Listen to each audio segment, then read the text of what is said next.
Hello! So much has happened this year in pop culture, from celebrity drama to breakout stars to social media trends to politics, so I thought it would be fun to do a video breaking down the top pop culture moments of 2024 and rating them. I'm going to include moments from GQ, Dazed, ExpressVPN, and some of my own. There are 45 things on this list, and I'm going to explain them to the best of my abilities. Then we're going to rate them. So here are my ratings for the moments. First we have, I don't know what this is. This one's pretty self-explanatory. I've never heard of this before. Lukewarm, it happened. This one is just like things that happened that I don't really think made big waves in pop culture. The next is a lot, maybe too much. This is also the why do we care category. I think this is for stuff that captured the public's interest but was mostly toxic and unnecessary for us to focus on. The next is it's funny but not a moment. Just something funny and silly that happened that's fun to meme about, but not necessarily something that's going to have a lasting impact. Here for the drama. This one's when something is toxic but we kind of love it and we love to talk about it because it's dramatic and it's fun. Gossip, intrigue, rumors, and fun, we love it. This one's just like it's great and we love it. Fun, silly, cute, no downsides. And then finally we have iconic. I want this to be a safe space for us to share our pop culture opinions and agreements and disagreements, so please be kind in the comments. Thank you. So our first pop culture moment is Saltburn. Although this movie actually was released in 2023, it didn't really gain traction until this year. It really launched Barry Keoghan into stardom, and it continued the stardom of Jacob Elordi. The movie starred Barry Keoghan as a college student who lies and manipulates his way into this rich family with Jacob Elordi as one of the family members. Barry Keoghan's character also has a big obsession with another character, Film, and we see him drink bathwater of this other character, and this moment in the film went extremely viral at the beginning of this year. Although the film was released on Amazon Prime in December 22nd of 2023, it quadrupled in viewership 2 weeks after its launch. The success of the film is credited to viral marketing and word of mouth, particularly on TikTok. Everyone heard about their bath scene even if you didn't watch the movie. I'm gonna put this under a lot, maybe too much. I do love Saltburn as a movie, but some of the elements in the film, obviously because it's like a thriller, are kind of disturbing. Next we have the Golden Globes, which happened on January 7th of 2024. Most of the discourse around the Golden Globes this year was centered around Joe Coy and his opening monologue and jokes about Barbie. Oppenheimer is based on a 721-page Pulitzer Prize-winning book about the Manhattan Project. And Barbie is on a plastic doll with big boobies. And many of the audience reactions would go viral. But there were some positive moments that came out of the Golden Globes, like Lily Gladstone became the first Indigenous winner of Best Actress in the drama Killers of the Flower Moon, and she gave a very powerful speech. Every little res kid, every little urban kid, every little native kid out there who has a dream, who is seeing themselves represented and our stories told by ourselves in our own words, with tremendous allies and tremendous trust. I was also excited to see that The Boy and the Heron won Best Animated Film. I'm gonna put Joe Coy's comic misfire at the Golden Globes as lukewarm, because like, at the end of the day, it doesn't matter. I mean, I forgot about this until I read this article, so it didn't really stick with me in my mind.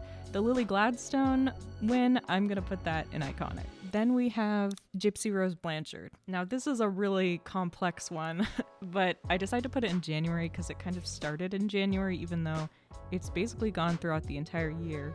But in case you don't know, Gypsy Rose Blanchard is a very famous Munchausen by proxy victim, and she was in a famous true crime case where she and her boyfriend at the time would murder her mother. This has been made in documentaries and dramatization series over the years, like The Act. But at the end of 2023, Gypsy Rose was actually finished serving her prison sentence and was released, and soon after she would become a TikTok kind of star because everyone was super interested in her, and her life and her like relationships and stuff became big gossip tabloid news. Like, I haven't seeked out any information about Gypsy Rose Blanchard, but just through like being on social media and watching videos and listening to podcasts, I've just absorbed through social media osmosis so much about her life. Like, I know about how she met this guy named Ryan while she was in prison. They got married. They were together for a while and she was defending him on social media, but then she started dating this new guy,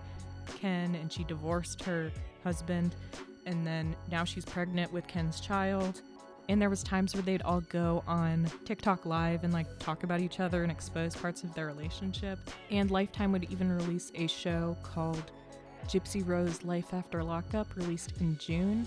But she's just been in the public eye, in public discourse a lot this year. And the conversation around her has definitely been very weird to see because people are treating her like a normal social media influencer and not someone who became famous through extremely tragic set of events. And it's just really sad that how people are reacting to it and how much people are paying attention to her life when really all she's famous for is committing a crime and being a victim of another crime. Especially because I've seen the narrative around Gypsy like shift a lot of her not just being a victim, but her being a master manipulator and like in on the situation with her mom. I just think this is all wrong to talk. This is definitely a lot, maybe too much, and why do we care? Because I think people just need to like stop focusing on her and then we'll stop hearing about her. And I wish like even people on social media and YouTube who I like and enjoy their content have been talking about her a lot, and I really just don't think we need to. There's so many other cooler things to focus on. Sorry for my little Gypsy Rose rant, but this has been on my mind for a while. Then we also have Taylor Swift versus AI, a digital dilemma. In January, explicit AI-generated images of Taylor Swift circulated online, particularly on Twitter/X, and even the White House would step in to condemn the misuse of AI, and they would talk about creating stricter regulations. They say the incident highlighted both the dangers of unregulated AI technology and the vulnerabilities of high-profile figures in the digital age. I think this is all true, but I think this is also a larger issue than just celebrities and people with lots of photographs of them out there. There's a lot of cases of AI images being made on normal women in society. I definitely think like AI content of women needs to be regulated more and talked about, but I would put this moment in a lot, maybe too much, because although it's an important conversation, I wish it wasn't something we had to talk about, but obviously it will be in the coming years. And obviously Taylor Swift being a target for this was talked about a lot just because of the public admiration for Taylor Swift and wanting to protect her, but this is something that could happen to literally anyone with AI tools, and I think it's probably important for a celebrity to spearhead the legislative changes. So the next pop culture moment centers around Jeremy Allen White, the star of the Hulu show The Bear. Both him and his co-star Ayo Edebiri have been very much in the public eye and in the public zeitgeist this year. This one in particular, GQ lists sexy Jeremy Allen White as one of the top moments of the year, basically him doing a Calvin Klein photo shoot. I kind of thought this was whatever, but I decided to combine this with Rat Boy Summer because that's kind of a more fun social media moment. And Rat Boy Summer, or I guess what Dazed calls Hot Rodent Boyfriend, Josh O'Connor and Mike Feist, who are the stars of Challengers, which we'll talk about later, this year also saw the rise of the hot rodent boyfriend, a term coined by Dazed, will have you know. Oh, I see. They're just promoting their own article. As you know, the Challenger boys, we also cited the likes of Kieran Culkin, Tom Hiddleston, Jeremy Allen White, Maddie Healy as prime examples of hot, ratty men. Suddenly, sharp little faces and a scurrying charm became all the rage, spawning a whole bunch of viral articles and memes and discourse and so much discourse. This one I put under it's funny but not a moment. It's funny to talk about and make memes about, but like, these are all already famous men, so it's obvious that people are attracted to them. I guess it's kind of like the same situation as like ugly hot. It's just saying people unconventionally attractive who you find attractive. But calling them rodents is a little crazy. Like, at what point do we just need to say that this is just how white men look? And it's okay that you guys are attracted to them. You don't need to call them rats. The next pop culture moment is Who the F Did I Marry? This was a viral TikTok series by the TikTok user Risatisa, that was posted in February of this year, where she details her life and relationship being with this man who's a pathological liar, who she ended up getting married to, and all of the lies and deception that he engaged in during their relationship. This was just a basic story time with her talking to the camera while she's driving and things like that, but it became such a captivating story for so many people. The series has millions of views on TikTok, and many people have talked about it and covered this story outside of her TikTok. And because of the nature of social media, people from his past and even him responded on social media, and lots of things happened. A television adaptation of her story is being made with Natasha Rothwell to play her. I'm going to put this in iconic just because I feel like at the beginning of the year it really did capture so many people's attention, and so many people were waiting on every word of hers to figure out what's next in the story. What's she going to say in the next part? How much crazier could this story be? Okay, next we have the Willy Wonka chocolate experience. So this was a event put on in Glasgow, a non-sanctioned Charlie and the Chocolate Factory tribute event, which would include actors in character being in the Charlie and the Chocolate Factory universe, but they would also make up other characters, like the villain was the Unknown. What is this, Over the Garden Wall? But its disastrous reality led to so many memes of how bad and AI the set looked. This also kind of started the trend of like people exposing failed events on TikTok. I feel like we've had quite a few of these throughout the year, but this one was the one that people really memed about, especially with the really viral picture of that Oompa Loompa worker. I'm gonna put this in here for the drama because I thought it was fun when people were talking about it. Obviously, it sucks that people got scammed, and like, I hope the creator of the event doesn't try to make any more. Next, we have Javier Bardem saying Lisan Al Gaib / the Dune popcorn bucket. This was I don't know what this is. GQ says Dune 2 was a serious film, free of Marvel-style gags, and all the better for that. But outside of the frame of the movie itself, there was a lot of meme action going on. Javier Bardem as Stilgar and Freeman, whose religious devotion to Paul Atreides knows no bounds, spawning a sublime reaction image. Timothée Chalamet drinking a beer. Lisbon Al Gab. Timmy correctly predicting the winner of a basketball match. Lisbon Al Gab. And then there was how the film's promotion sandworm-style popcorn bucket looked a lot like a sex toy, which gave us a genuinely funny Saturday Night Live sketch. Okay, so I did watch the sketch. I was shocked, but I understood. Also, Aowa Debris was in that sketch, so she did have a big ear. I don't know why they made the popcorn bucket like that. I'm shocked that you actually had to stick your hand through it to get to the popcorn. But I haven't seen Dune, so I don't understand this meme.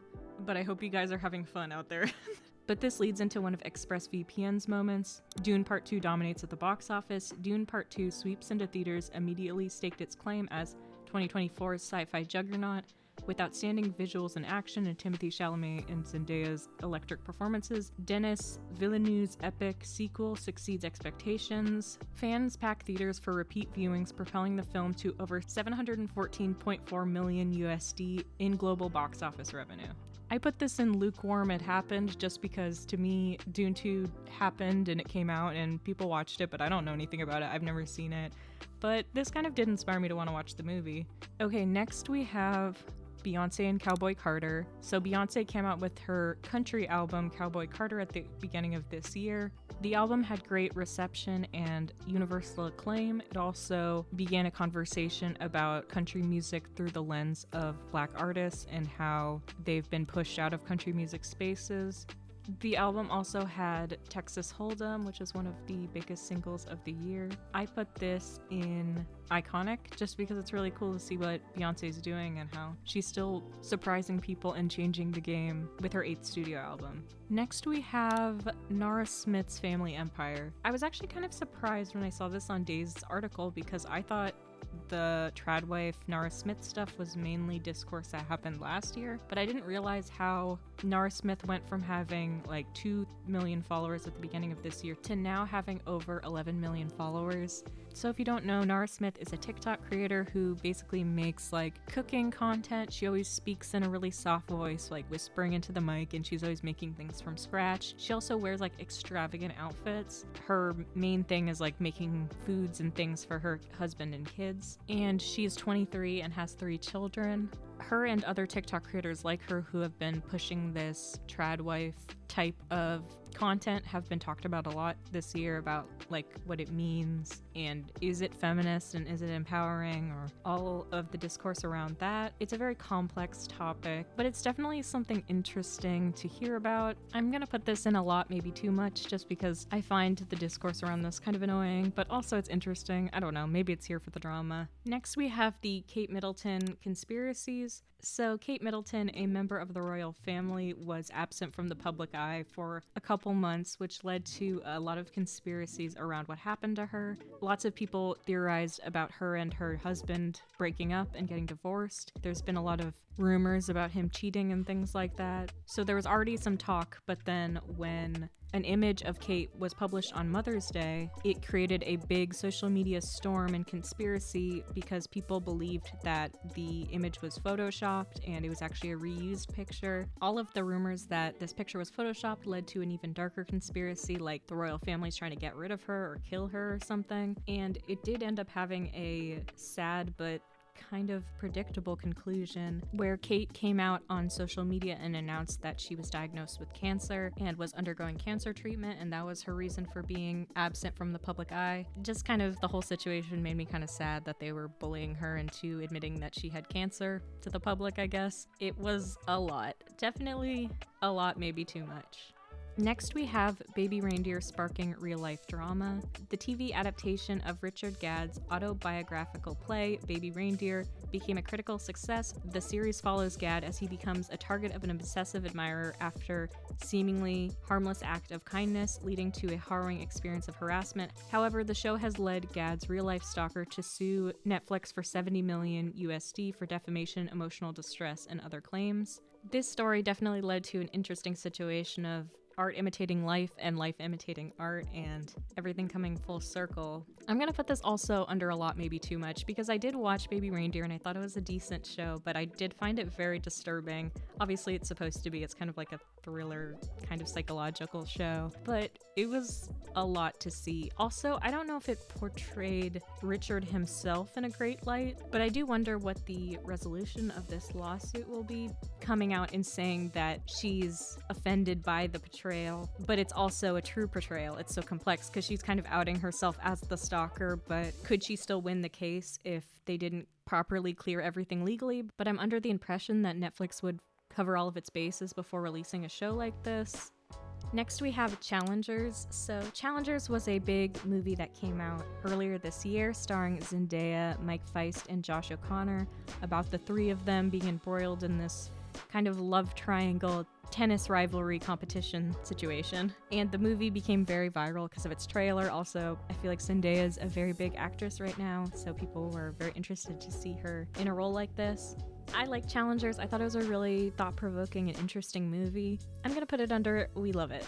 Next, we have Karma, Jojo Siwa's song. So Jojo Siwa has been going through a rebrand this year. She was kind of previously seen as like a child star during Dance Moms and her time on Nickelodeon. She was known for wearing her bows and being very girly. A couple years ago, she did come out as gay, and then since I guess she's trying to rebrand a bit and be more mature, she's hoping to have like her musical transition out of, I guess, childhood and into being like an adult performer. So she's been releasing some edgy songs. The one that she really tried to jumpstart her career with was Karma, but it just became a big meme kind of because she was saying all this stuff like she was creating a new genre like gay pop, and people are like, what do you mean? There's so many other gay pop artists besides you. But I think she kind of reveled in all of the attention, good and bad. I think that's an interesting part about Jojo Siwa, and weirdly enough, I went from hating Karma to kind of thinking it's a good song, and sometimes it gets stuck in my head. I'm sure if you're on the internet a lot, you know about it, and you know about like the Karma's a bitch, I should have known better, especially on TikTok. I'm not really a Jojo Siwa fan, but I'm interested to see where Jojo goes, so I'm gonna put this in It's Funny But Not a Moment. Now we have Looking for a Man in Finance. So a TikTok creator, Megan Bonney, made this video basically making like a parody song saying, I'm looking for a man in finance with trust fund. 6'5", blue eyes. Finance, trust fund. 6'5". And it started a really fun trend on TikTok, so I'm gonna put this under We love it. Okay, the Drake-Kendrick beef.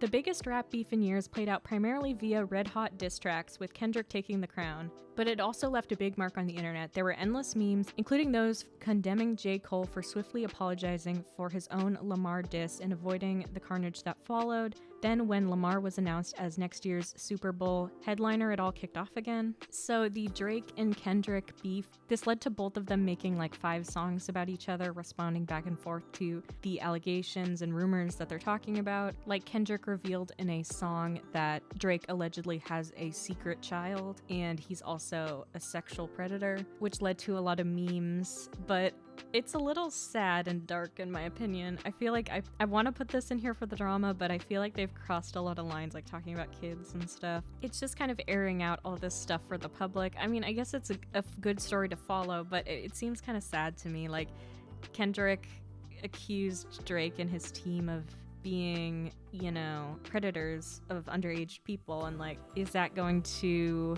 actually lead to anything, or is that just like an allegation they threw out to like have shock value? I guess is what I'm worried about. Kendrick's final song on the beef, Not Like Us, is very catchy and has been one of the top songs of the year.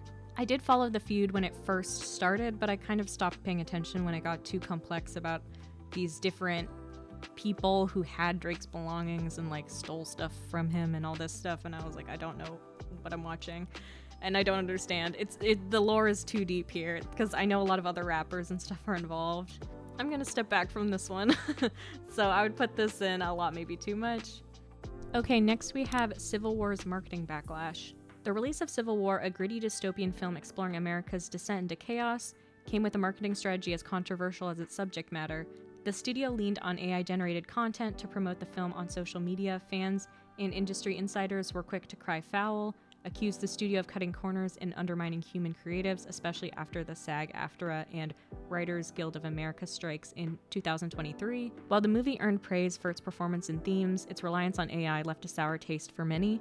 I put this under I don't know what this is because I didn't know this movie existed, but obviously AI and use of AI in films is a big discussion this year, and is probably going to be a big discussion in the coming years, which I'm not really looking forward to, but you know, it has to happen. There has to be more regulations so creatives can get paid. Elon Musk went off the deep end. Days says Elon Musk has been taking up way too much space in all our lives. It was bad enough when he bought X, formerly Twitter, turning it into an arena for bot farms with all the worst opinions, but then he joined Donald Trump's campaign trail trying to make dark MAGA a thing, and spent more than $250 million to help Trump win the election, controversially vowing to give $1 million away a day to someone who signs America's PAC petition. Now Musk has been tasked with leading incoming President Donald Trump's new Department of Government Efficiency, DOGE.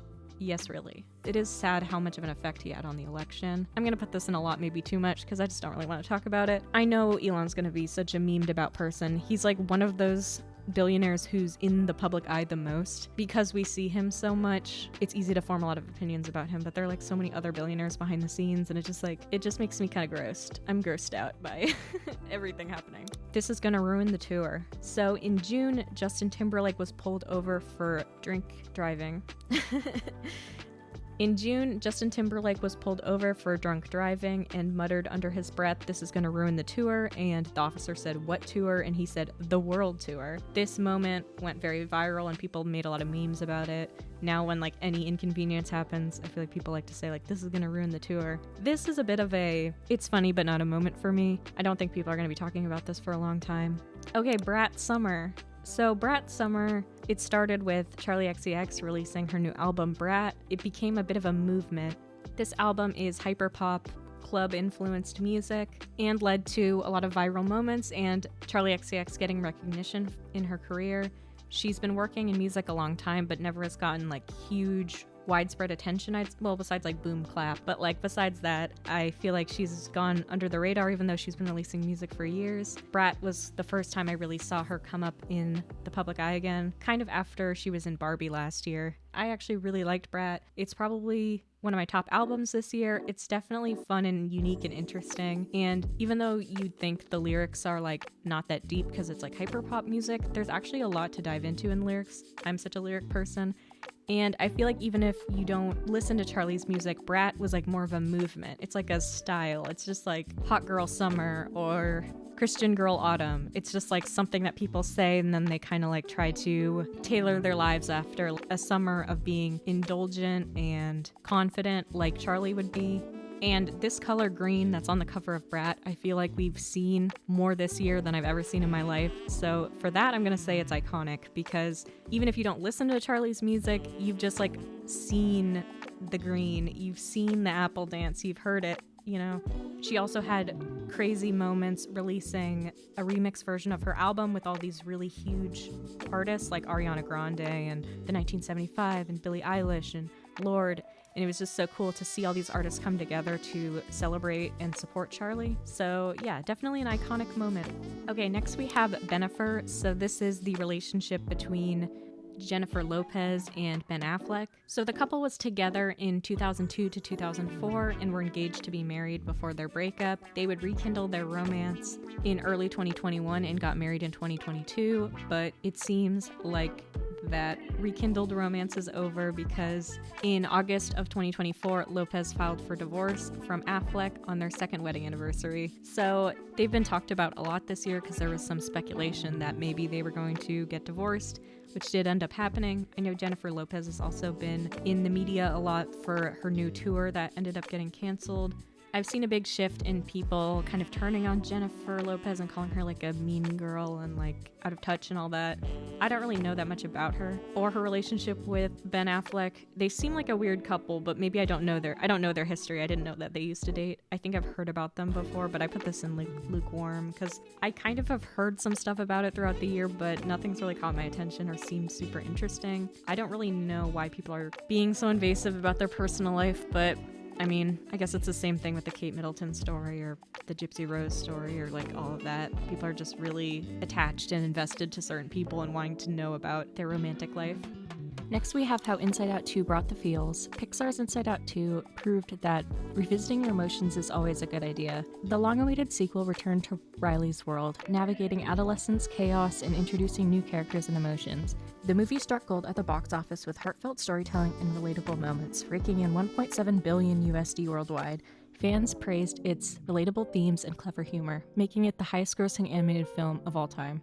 I was actually surprised to see this. I just watched Inside Out 2 for the first time a couple of weeks ago, and I really enjoyed it. I had no idea it was the highest grossing animated film of all time now. I feel like it might be because of inflation though, because I just don't understand how it could have passed like Frozen and Moana and stuff. Inside Out is a big franchise for them, but I was really surprised about how well it's doing. I really liked Inside Out 2 though. I have a little bit of mixed feelings about it because I felt like some of the rules that they established in the Inside Out universe in the first film were kind of broken, and that kind of bothers me. And I think they had a good opportunity in the film to discuss how different emotions work together with anxiety, and they could have increased like what sadness and anxiety's relationship is like, or anxiety and fear. But I'm gonna put this in lukewarm. It happened just because the movie came out and it was released and it was great, but I didn't really hear anything about it. The main time I feel like I really heard the whole internet discussing Inside Out 2 was when the trailer first came out and some of the new emotions were seen for the first time. Now we're going into June. First, we're gonna start with Dua Lipa meets an enthusiastic busker.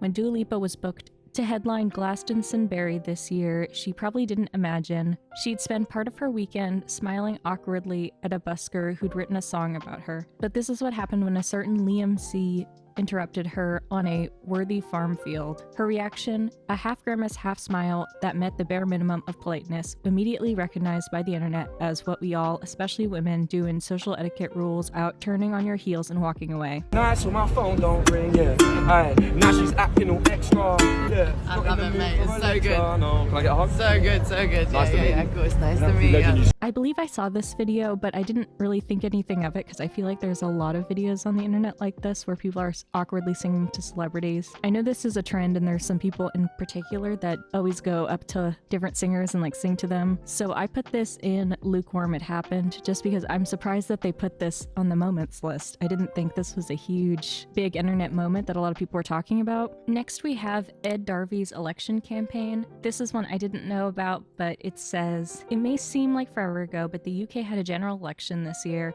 which saw the predictable landslide win for Labour, yet it was Ed Davey's campaign antics which stole the show. Some highlights include braving a water obstacle course, bungee jumping from a crane, and launching his manifesto at Thorpe Park, and it seems to have paid off, with the Lib Dems bagging a historical number of seats.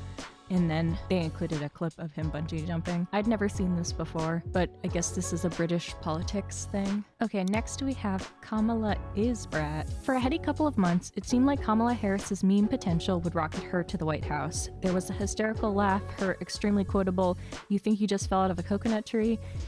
You think you just fell out of a coconut tree? You exist in the context of all in which you live and what came before you. And that we are guided by what we see that can be, unburdened by what has been. And then on the 21st of July, Charlie XCX issued a 3-word tweet. Kamala is Brat. An unstoppable cultural phenomenon crashed into the center of the American presidential election.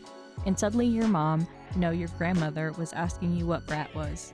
So this is a very complex one, but I would say I would put this in lukewarm it happened, just because I was one of the people that I feel like was trying to really meme it up for Kamala to win, doing all of her coconut tree and Kamala's Brat and all that, and making jokes about it. But like, I don't know, she lost, so it happened. But no one's gonna be calling Kamala Brat anymore. Next we have Keir Starmer's cagoule. This is when I realized that this is GQ UK, because I didn't understand any of those words. But they say it's all too appropriate that the depressing world of UK politics found most of its meme potential in the rain this year. First was Rishi Sunak announcing the general election in the downpour outside Downing Street. No aide thought to hold an umbrella over him, so he ended up looking like a drowned rat. In this regard, if nothing else, Keir Starmer has been an improvement. At the opening ceremony of the Paris Olympics, when all of the other dignitaries and world leaders were in flimsy plastic ponchos, Starmer rocked a Team GB cagoule dadcore style. I tried to search more about this, but basically the only thing I could find was GQ's own article that says Keir Starmer. I literally can't see the title because of this ad. Keir Starmer's unlikely Olympic dadcore moment. Next we have the Paris Olympics, which was one of the biggest events of the year. The Olympics, of course, is always a very talked about event of the year, when the world comes together to watch these athletes and make memes about them and all that. One of them being the Turkish sharpshooter who wore little gear, or another one like Ray Gunn, the Australian breakdancer who had unusual dancing, and many more little moments. The Olympics was definitely fun this year. I'm gonna put this in We Love It, because the Olympics is great. It's nice to see the world come together, and I feel like we always get some great memes and moments out of the Olympics. And most of the ones I saw this year were like pretty positive, I'd say. So I think that was nice to see. So in August, we have the It Ends With Us drama. So the Colleen Hoover bestseller It Ends With Us was being made into a movie adaptation starring Blake Lively and Justin Baldoni. Justin Baldoni was directing and also acting in the movie, but while promoting the movie, fans started to notice that something was off about what was happening and speculated a lot on behind-the-scenes drama. This led to a lot of people uncovering Blake's past and questioning her motives because she was promoting the movie in an unsensitive way. There was also past interview clips of her where she started getting mean girl allegations. First of all, congrats on your little bump. Congrats on your little bump. And then people were like pointing at her other past co-stars, starting to question her, like, why didn't her and Leighton Meester get along? Maybe Blake's always been this way. I thought this would be just a short little like internet topic, but then people would mostly move on, like the press tour of Don't Worry Darling. This one also had lots of conflicting narratives about Blake and Justin and if they got along on set, or if there was some behind the scenes drama, like there was rumors that she had her own edit made of the film and things like that. She was also promoting her alcohol line and her hair care line along with the movie, and the movie's like a more serious topic, so people were kind of surprised at her marketing choices. Also, people were kind of like getting a little Ryan Reynolds fatigue, I guess, and people on like film Twitter are kind of mad at him. He also did this really awkward interview with Blake Lively's co-star in It Ends With Us that I thought was the most awkward interview of all time. How do you explain that? Is that genetics? You have some sort of like low angle squat routine to pop that region in that way? I mean, what's going on here, man? Are you smuggling pumpkins? Got a couple of small pumpkins there? Jesus Christ, my heart is beating like crazy right now. This reminds me of when I went on that meth journey, confront my inner child, and I was on a meth journey. I think you mean like ayahuasca, like South American plant known for its medicinal benefits. Definitely not meth. You should not be doing a meth journey. I've been on a meth journey for about 6 months now. So the whole situation was pretty interesting, so I put that in here for the drama. But actually, just a couple days ago, it was announced that Blake Lively is taking legal action against Justin Baldoni in his studio. And it seems like outside of just like drama, there was actually unsafe and unregulated working conditions on the set and inappropriate behavior and like a lot of different questionable activity. Especially there's correspondence between Justin Baldoni's PR team where they're kind of talking about and planning to sway the public opinion away from Blake. So then when or if her behind the scenes grievances became public, then the public would side with Justin Baldoni rather than her. And that's like basically exactly what happened. This is such a really interesting topic, and I think I would love to make a video about it next year. So let me know if you'd want to see that. But I'm kind of sad that the situation is more serious than we thought. Next we have MILF Films. So Dazed writes, I don't know what is in the water this year, but there were a lot of films released about age gap relationships, The Idea of You, A Family Affair, Baby Girl, Lonely Planet, I Want Your Sex, and more. All jokes aside, it was great to see films that challenge beliefs around aging and desire. So I hadn't seen any of these films listed, but I believe The Idea of You is the Anne Hathaway one where she's like dating a pop star or whatever. I like this trend, and I like this article they wrote about a new era of MILF visibility in films, but I do kind of have problems, I feel like, with how it's worded, mainly just because I wanted to learn more about this topic, and I googled MILF films and everything that came up was porn. I don't know, which is like obvious, but I was like, oh, I was like, MILF films, new era 2024, age gap relationships in film, Dazed article, and then like I found the right thing. But I was just like, it's kind of weird because I understand what they're saying about in this article about celebrating different ages and body types in film and all of that. But I don't know. I feel like I want to call this something else instead of MILF films. But I'm going to put this under, I don't know what this is because I didn't know about it until I was searching up articles. Next we have Sabrina is Short and Sweet. So for most of this summer, Sabrina was ruling the charts with her songs Espresso and Please Please Please, and would have a great album release of Short and Sweet. Definitely one of my favorite albums of the year, and it's been really exciting to see Sabrina's skyrocket to fame and how successful she's been this year. I was even thinking about making a Sabrina Carpenter's the It Girl of 2024 video. I don't know if I will, but that was one of my ideas. So I would definitely put this under We Love It. Like, was it worth it to spend $144 to sit sort of behind the stage at her Sabrina Carpenter concert?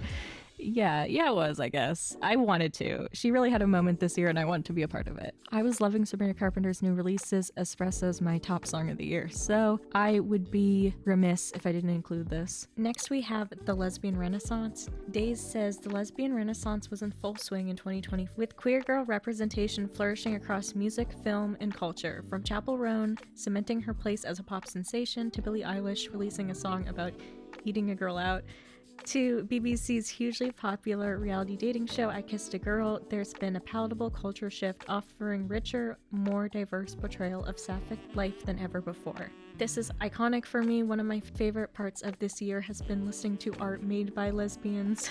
So the Lesbian Renaissance was very great for culture. It's so funny. I want to know more about this because this was actually the first time I've heard it phrased like this. And if you search Lesbian Renaissance, Cosmopolitan says, please, I beg you, stop calling it a lesbian renaissance. But yes, definitely iconic. Next we have very demure, very mindful. This was a TikTok buzzword that was coined by Jules LeBron, a TikTok creator who went very viral for her version of this TikTok, and it was remade so many times. And the word demure quickly became a trending word. Every brand on their social medias tried to get in, saying very demure, very mindful about different things. products and all that. It definitely took the internet by storm for a couple weeks. I'm gonna put this under iconic. Next, we have some events that happened in September, one of them being the Oasis reunion. GQ writes, it finally happened. Noel and Liam have kissed and made up and are setting sail on a huge Oasis stadium tour next year. Though they haven't played a single show yet, the announcement was enough to send many into rhapsodies about reenacting the Britpoppy 1990s. As one Twitter user put it, it'll be the Eras tour with added sambas. CP company in more bags than a Tesco. For all of the dads up and down the country, 2025 cannot come soon enough. And for all of their sons, there's a mod haircut to adopt. This is definitely an I don't know what this is for me. I don't really know Oasis. I think I'm like familiar with them, but I've never really like known anything about them or any of their music. Next we have the Menendez Brothers. So I decided to add this because I feel like the Menendez Brothers, for some reason, every couple years they become a big social media and documentary talking point, particularly Monsters, the Lyle and Eric Menendez story from Ryan Murphy and Ian Brennan. And then following this, Netflix released a documentary film, The Menendez Brothers, that featured interviews with the brothers. So they were definitely in the popular zeitgeist a lot, with some people advocating for their release and other people feeling like they got what they deserve. It's definitely a popular enough topic that people were just talking about it on podcasts and stuff and just casually debating this horrific situation. It definitely reminds me of the other topic I talked about, Gypsy Rose, because people are just talking so casually about this like super crazy sensationalized true crime story. But it especially bothered me how many people were like making comments about it when they really knew nothing about the case and were just like saying random stuff. That's why I feel like the normalization of true crime is kind of icky, but I'm also like a true crime consumer, so I don't know, it's complex, but I would definitely put this under a lot, maybe too much. Next we have Moo Deng. Okay, this was one of the better trends of this year, where we saw the rise of the pygmy hippo in a Thailand zoo, Moo Deng. She was just born this summer and would quickly capture the hearts of so many people on TikTok, and people would make content about her and fan cams and loved the trainer videos. People would travel to see her. I thought this was mainly a nice and cute viral moment. I also loved seeing so many artists draw Moo Deng, but it was just a cute and fun viral moment celebrating like a odd animal probably most people haven't really heard of, and I feel like we forget how many animals are out there. And I think it's always important to share information about different animals, so people can learn about their wild counterpart. So I would definitely put Moo Deng under iconic, just because she was one of the best things about this year. Also, I loved how she influenced some other viral cute animal pictures like Pesto the penguin. I love him. Okay, next we have Nickacodo avocados, 2 steps ahead. So this very famous and well-known mukbanger who basically does these eating shows on YouTube where he has like extravagant amounts of foods on the screen, and then you basically eat them all over the course of like a story time or rambling or whatever. It's a kind of interesting form of content that's gotten a lot of criticism over the years because you're kind of like seeing people binge eat. It's very complex, but also at the same time I think mukbangs can be really fun and cute and they don't have to be a serious thing, so I feel like there's a middle ground somewhere. Strangely, after disappearing from the internet for a couple months, although he had been like releasing backlog content that he recorded before he went on this super drastic weight loss journey, and he came back in this odd video wearing a panda head and reciting a monologue and like tried to stir some drama that he was maybe lying and it was AI or something, even though it was pretty obvious from other people digging into what he's been posting that you could tell that the content he'd been posting more recently was actually like older other bonus footage and stuff that you could track back to different times from like the year before. But I've always felt like Nickacodo Avocado had weird vibes because he's just always so dramatic and really playing it up for the camera and just trying to be as extreme and sensational as possible to get as many views and clicks. Like he's very calculated, I believe. Well, obviously this transformation proves how calculated he is, that he planned all this out so he could have this big comeback moment, but he's never really seemed sincere to me. I definitely wasn't actually really surprised when I saw this because because he's always been very dramatic like this and loves big reveals and weird drama and all that. So I was like, this is so Nickacodo. He's definitely a lot, maybe too much, because we hear about him so much, and I know drama channels and stuff like to talk about him because they want to debate, like, is allowing this content on YouTube like irresponsible on YouTube's part, and discussions like that, which is also definitely an interesting discussion. So like you need to bring a spotlight to it if you want something to be done about it, kind of thing. It's just a very complex situation, so it's something I don't want to spend any more time thinking about. Next we have Andrew Garfield goes on chicken shop date. GQ writes, red carpets crackle whenever Andrew Garfield and Amelia Dimoldenberg run into each other. The pair is iconic. Insult strewn, is it real or flirtation led to Garfield finally appearing on Dimoldenberg's Chicken Shop Date YouTube show. Maybe it was an elaborate, chip-fueled performance art piece. Maybe it was the beginning of a real romance. It was cute and silly either way. I wonder if this was a bigger thing in the UK. I did hear about this, and I've heard a little bit about their flirtation on the red carpets and stuff, and how people think they would be perfect for each other. So maybe it's just kind of like one of those fun, like, flirty PR relationship. I'm gonna put this in We Love It. Next we have Melen Mirren is sad, Kurt Cobain never used GPS. Everyone can agree that Kurt Cobain was tragically taken before his time, but not everyone thinks, as Melen Mirren seemingly does, that one of the key parts of the tragedy is that Nirvana frontman will never be able to stare at Google Maps as he walks to an unfamiliar pub. It's so sad that Kurt Cobain died when he died because he never saw GPS, Mirren told The Standard in October. GPS is a wonderful thing. I mean, sure, but it's probably a second priority when considering the short life of a revolutionary musician. This is so random, but it's kind of funny. I wonder what inspired her to say that. I don't know if that's a connection I would make, but I think this is kind of funny, but not a moment. I don't know. Also, for the month of October, we have hyper-specific Halloween costumes. So this was a fun trend where people were just posting, like, on Twitter, I hate gay Halloween, ... basically, like, what do you mean you're this super niche topic? Like, this one says, I hate gay Halloween, what do you mean you're the tennis ball POV from Challengers? Oh, here's one like, I hate gay Halloween, what do you mean you're Chaperone in a passenger seat? I hate gay Halloween. What do you mean you're Sean and Camila going for a painfully slow stroll? Oh my gosh, there are just so many good ones in the tag. This has convinced me that maybe this is iconic. It's not just We Love It. Okay, next we have lookalike competitions. So this kind of started with the prominence of a Timothée Chalamet lookalike contest, where Timothée Chalamet would actually attend his own lookalike contest. Everyone was just, you know, joking about it, and the internet loved it. And it started a lot of other contests of different celebrities and public figures and politicians and stuff like that all over the country. It's funny because most of the time, if you look at like the prizes for the competitions, it'll be like $50 and like a soda or something really random. It's never like anything actually that good. The guy who made the Timothée Chalamet contest was actually a YouTuber, so it was a bit of a publicity stunt for his channel, and it really worked because, like, think about how many people are talking about lookalike contests now. I'm gonna put this in We Love It because it just seems cute and fun and silly and no downsides, hopefully, if everyone stays safe. Also in August, Molly May and Tommy Fury would break up. Molly May is a influencer I've heard the name of many times, but I don't know who she is, but I just know these are famous British influencers. I believe they met on Love Island or are related to it in some way, but they're a very beloved couple with our generation. Like Dazed jokes that they're our generation's Diana and Charles. I'm gonna put this in lukewarm. It happened because I don't know much about them, and it sounds like he's a cheater, and Molly May basically confirmed them and broke up with him when that became public.